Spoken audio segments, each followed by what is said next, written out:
Jacco, first I would like to thank you a lot for being here with us. I know it's a long trip from the US to Brazil. You came from the US or Amsterdam now? No, I came from San Francisco. San Francisco, okay. So it's a long journey. It is. But what are you thinking about the event? What are the first impressions? No, I have to say I'm absolutely super impressed with the event. The amount of people that are coming here. And oh, by the way, they were on time. We started the conference, the entire room, 5,000, 8,000 people, they started right on time. Unbelievable, so many people walked in. Really, really nice event. And we had also like two another rooms with more 2,000 people each. Are you kidding me? Also like watching you during oh the my keynote. gosh, I didn't even know that. I gotta let you know, I feel absolutely privileged to be here right now, okay? I feel that there's something happening here in Brazil right now. An energy is building, and that is not normal, okay? This energy is sincere, this is authentic. These are people that want to make the world a better place. I'm absolutely privileged to be here. People say that you have a great opportunity when you are in crisis, so you have this kind of crisis feeling, so I think people are trying to rebuild it and make it better. That's right. So I think maybe it's... No, that's exactly right. Saas was born out of a crisis, right? It was born post the 03 crisis, and then it became really big post the 08 bubble, the financial bubble that burst. And so it is great, and young people come to this. This is just an overall great experience. Great. So can you talk a little bit more about you and about winning by design, so people can... Sure. So I come from a generation where when I was selling something, people told me I needed to pitch and I needed to learn negotiation and close tactics. Yet what I found is that the contracts that over the years I closed with the likes of AT&T, Disney, Amazon, all these big companies, they never bought from me because I had a great pitch. They never bought from me because I closed or something like that. They bought from me because I cared. I truly cared. I look them in the eye, I care about your business. What we see right now with this new and young generation coming out here, they need to realize that this new approach to sales is what people expect today. They don't want to be sold. People hate being sold, but people love to buy. So why don't we help them create a great buying experience? Why don't we help them, and not by forcing them to buy, but by just helping them, educating them. So it's more like sales process is something that is natural for you. You believe it's... Absolutely. I think that what we often see by sales organizations, that they're being taught to pitch, and when you're taught to pitch, and when you're taught to learn about your product, the moment in time your customer starts asking a question you actually don't know the answer to, then what you start happening is you start to pitch. It's really bad. We believe more in conversation. We believe more in asking questions, listening to when the customer says something, listening to what they say is important to them, and follow up on that conversation. We believe that sales is done between people first and foremost, two people communicating. And talk more like for the sales manager side, it's kind of hard to balance this training on pitch something and have this conversation, because sometimes you have to put focus in your team. So how make this balance between product training or... I won't ask what your favorite soccer team is, but let's say that your favorite soccer team is the Dutch. Okay. Right? Right? So there we go. So let's say the Dutch are your favorite soccer team. There's people there who have to perform. Right? It's a performance-driven function. But they still got to have their heart and soul into soccer, right? And so now, if you have a player that is only motivated by money-hungry players, what do you think of them? What do you think of money-hungry players? We will lose for 7-0 as we lost for Germany. Okay, that is the impact of people who are really focused on the money. Now, if the soccer players are really passionate and they're really like part of the people and they communicate easily, then they lose a game. What do you think? I truly believe in this kind of selling with the heart and having this kind of conversation. And the challenge that I face working in RD, and I think a lot of sales managers face too, is how to create this in the people and make them be comfortable to have this sales process. Okay. There's a reason what has happened that is really important to let you know. Saas, you don't make money during the close. Yeah. In Saas, you make money sometimes a year or 2 years later, right? So there is no reason to close that heart anymore because you're not really making any money, right? And so it only happens later. The customer only wants to buy from you later on if you did a real good service. Now, what you always know, everybody knows this. If you buy a product, It is not flawless. Every product has issues. It doesn't work always as is. But what you will remember is the service you receive for it. What you will talk to other people is they helped me. They truly cared about me. That is what generates new customers. So you always got to think in SaaS, it is a radical change from B2B traditional selling. And because that change has occurred, we now need to change the Salesforce thinking in the same way. And that thinking is focus on helping your customers succeed. And do you have any practical advice for the managers to make this transition? Because like, yes, you have a lot of people that has 20, 25, 30 years selling the same process, and you have to change it, this click, and how people can do it. Yes, the best salespeople are the best, are really good for a reason. And the reason because sales has always done a good job at adopting new things, right? We had solution selling, consultative selling, challenger selling. Salespeople adopt really, really well. They don't do it naturally by themselves, other than superstars. They need to be forced by management to do that. They need to be given an initiative to do that. SaaS by itself is that initiative. The product pricing has changed. You need to realize that. I don't want you to do this in a time of crisis. It shouldn't be too late when it happens, right? And that's why you see often a high rotation of VPs of sales in the SaaS jobs, because they don't get this. They constantly want to hit the number. The number is a result. It is not a goal. The goal in SaaS is to make your customer succeed, and the outcome of that is that you're going to hit your number. And how to make this replicable, like how to make this process more fluid inside the organization, when you have 200, 300, 400 sales reps. Okay, you got to think of the following. What the common thing is right now, that salespeople, that in generally sales doesn't do two things. They do very little bit of training, and they do very little bit of warming up every day, okay? If you're an athlete, and you don't train, and you don't warm up, you're being called an amateur. What we see, what is missing, and what needs to be deeply entrenched inside future sales generations, daily, weekly, monthly practices, every day, 50 minutes, working with each other, talking about it, and not talking about the weekend activities, but talking about, okay, let's role play this out. Today I'm going to talk to this customer. Role play, role play, role play. Constantly role play. 15 minutes every day.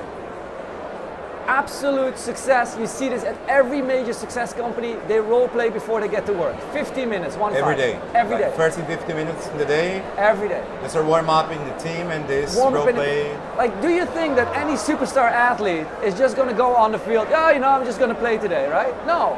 You got to warm up. Then you have your weekly exercises. Every week on a Friday, you need to have a recorded call that you are reviewing as a team. That as a team, you're sitting down and say like, hey, let's go through this call. Was this a good experience or a bad experience?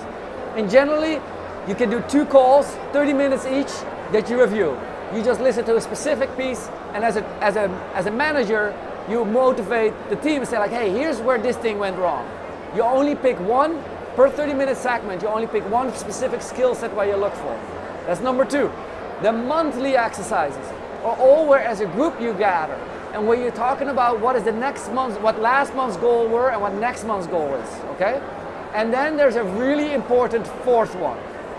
This 4th one is super easy, and we have heard incredible feedback. You can do it yourself. You don't need any company like Winning by Design, but you can just do it yourself.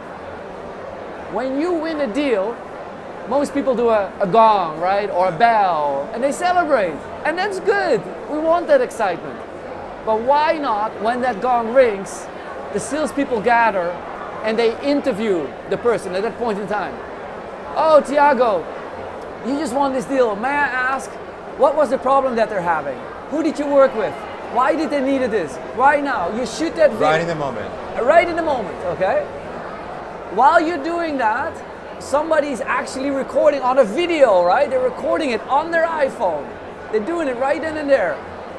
As they record the video, you will find that the interview actually doesn't last more than 2 or 3 minutes. It only takes 2 to 3 minutes. Right then, right there, I now have a 2 to 3 minute video that I can use during my training of the next person. It's recorded. Your iPhone is ready. Forward it to the marketing department. Can go straight back into learning for the marketing department. Customer success teams immediately can learn. This technology is here to enable us, to help us. It's in our hand. Let's use it. Let's use it to become really better. simple tip, and it's really nice. We also like clap our hands when we are in RD and someone sells something, but we don't used to do this. But you can see this person going through the tables and talking with the friends. They were through this problem. I got solved this, but we never recorded. So it's That's right. It's a really nice tip. And then when you have a few, let's say you got like 10 or 20 over a month, right? What you then can do is if a new employee comes in, you give them some of these videos and say, here's your onboarding program. Listen to these videos and get the 3 key takeaways. Now, if I am a new employee and I see these videos, I think 2 things to myself. Oh, I need to do this during the next interview. When I win, I need to do this too. I need to be prepared for it. And 2, I need to be prepared to answer these questions that they're asking. So you're starting to work with your customer already to get these questions ready, right? So the whole process starts. It's very simple. This is a new sales organization, Thiago. We're launching a brand new generation of salespeople. They're younger, they're more excited. They're very capable of using this technology. What we now need is, as managers, we are generally in our mid-30s, mid-40s, mid-50s. We need to adjust. This is our accountability. We need to adjust to the new and younger generation, and we need to make them successful by leveraging techniques like these. So I know that you are coming to Brazil now. You just launched the Winning by Design Brazil. So what are the expectations for the country? What we can expect from you for the next month? Yeah, so what we are doing is with Winning by Design, we're helping set up sales organizations and introduce some of these new best practices, right? To really make it work and understand. Now, the first thing that we've done is we've translated what we call blueprints. So each moment in sales has what we call a blueprint, and we believe that blueprint is a framework, not a script. We do not believe in scripts. We believe in framework. Framework is open the call, followed by agenda, followed by diagnose, right? Yeah, we used to say like in our company that it's kind of the bones of the person, so each one is different, but you have the bones that will maintain your standard. Exactly. So we set up the framework and we teach people how to do the framework, right? So that it's like a soccer play. You don't have to think about, we're going to take a corner kick. I know everybody needs to know where they need to be, right? The corner kick still by itself, every time is unique, okay? But it's a set. Now we teach people to do that, and what we have started to do is translate our first 8 blueprints into Portuguese. We're opening up with a training in the beginning of November where we're starting to train people in there. Now, here locally, in Portuguese, with our American trainers that can teach this, right? What are our expectations? In Portuguese too. Yeah, sorry. What did I say? No. You said that the American people are coming here and said they will teach in Portuguese, right? Oh yeah. We know that we have. So we bring in our local people. Exactly right. And the reason why we do that is the following. I believe very much that what we need down here is not American junk food and add some Brazilian spices. It needs to be the other way around. Brazil is a unique country. It is a very strong culture. Selling down here will not work the same way as in America. It needs to be adjusted. I'd rather see a true Brazilian meal with some American spices on it than the other way around. We believe that the people in this country, they exactly know what the problem is and they exactly know what the solution is. And all we can do is help them a little bit along the way, do a little bit of this and a little bit of that, okay? But I don't want to make everybody believe that we have all the answers. What we can teach you is how to do daily, weekly, monthly practices. What happens during those practices is all up to the local people, and I believe that needs to be localized, right? Great. So, nice to meet you, and nice to have you here again with us. And hope you enjoy the rest of the event. Yes. And have a lot of contacts, and I'm sure that we can learn a lot with each other. Okay, but I'm not done with you yet. Oh no? No. You asked me the questions, now I want to ask you the questions. What would you like a company like Winning by Design, what do you think is needed for your people? How can we help you? I think that what we talk about a lot in the company is, I think we have a lot of ideas, but we still have a lot of to learn and to put it on these frameworks that maybe you already have. So I think what our main expectations is have this kind of frameworks and have a company that is open to make some adaptations on the process and don't be just like, here's the content, take it and go and sell. So I think this openness that you have is really important for us. And I don't know, I think we have a lot of people like that are hungry for learning, and we expect that you can teach us a little bit and we can learn together and change some. Okay, well, I want to leave you with this message, right? What is your role at the company? I'm the sales director. Now, think of the following. You and I, okay? Doctors help this world become healthier, right? Engineers build bridges, build apps, help this world get better at technology-wise. We progress. What do we do? What are we here in the world? Are we just consumption? How can you and I, how can we, salespeople and marketing people, how can we make this world a better place? And I'm telling you, it ain't by selling you some product, okay? That's not right. What I'm telling you is that what I believe is the world has a lot of doctors. The world has a lot of engineers. But the biggest problem that we face in the world is not, the biggest problem that we truly face in the world is it's a communication problem. We have presidents of countries starting to yell and scream at each other. They're setting an example of bad communications. You and I, as we sit down here, show empathy, we listen, we talk, we ask questions. We, salespeople, are professional communicators. If we take on the true task of what we need to do, we, the salespeople, can now make the world a better place. And we do that by starting to communicate with each other. We're professional communicators. It is us that the world needs us right now the most.